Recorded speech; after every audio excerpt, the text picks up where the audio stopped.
Hello and welcome back to our study of Peninei Halacha, the teachings of Rabbi Eliezer Melamed Shlita. We find ourselves midweek, Pesach Sheni. Hard to believe that it's already a month since Pesach. And remember, as is our custom, to have a little bit of matzah today. And we continue davening for Chalei Tzva Agana Yisrael, for Shalom L'Chalam Yisrael, safe return of our hostages. And we dedicate our learning to Nishmat, Serena Daniel Shima ben Harav Daron V'Sheli Hashem Yikum Damo. So, short paragraph today, but meaningful nonetheless. Tzir Chamos B'Os Amma.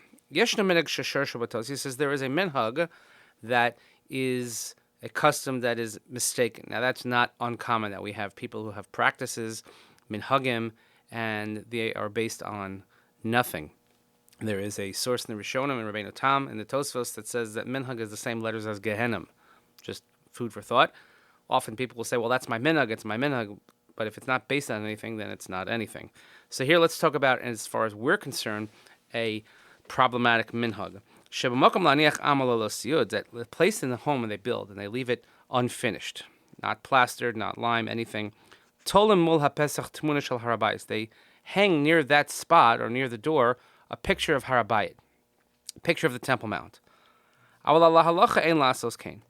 He says, but halachically speaking, we shouldn't do this.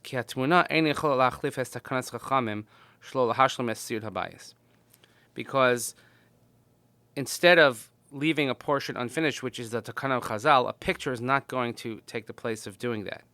And if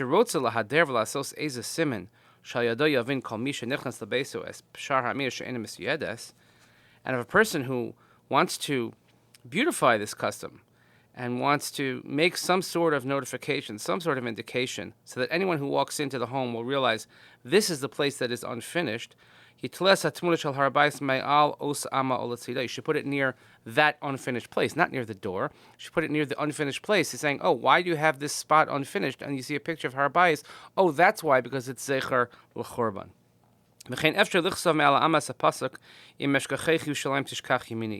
And then you can also write the pasuk, the same one that we recite at the conclusion of wedding ceremonies, the pasuk of Im Eshkachech Yerushalayim, which explains why in many pieces of Jewish artwork, and you go to Israel in the stores, they'll always sell these little tapestries or signs that say Im Eshkachech Yerushalayim.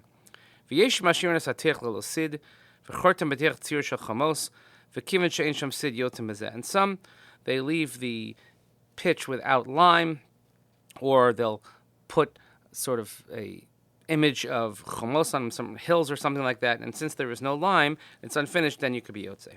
However, we could say, but maybe you could say that if you hang a picture of the Temple Mount, you're yotzei this takana, because the main point is to have Zecher LeChurban, a commemoration of the destruction of the Beis HaMikdash. But the main institution of this takana from Chazal is that this square amma should be left without any color, without any finishing, no plaster, no lime, to show that the building of the home is not complete, of your personal home.